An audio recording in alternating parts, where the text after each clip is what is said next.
Bible کی 5 ایسی آیات جو ہر مسیحی کو یاد ہونی چاہیے۔ فلپیوں 4 باب اس کی 13 آیت، جو مجھے طاقت بخشتا ہے اس میں سب کچھ کر سکتا ہوں۔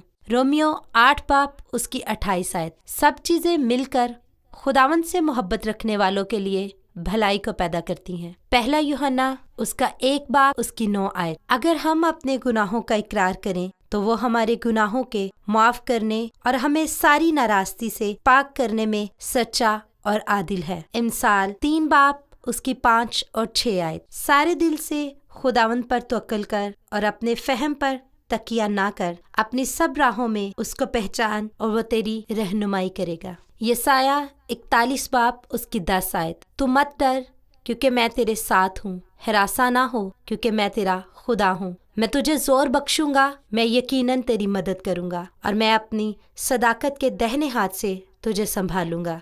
آمین۔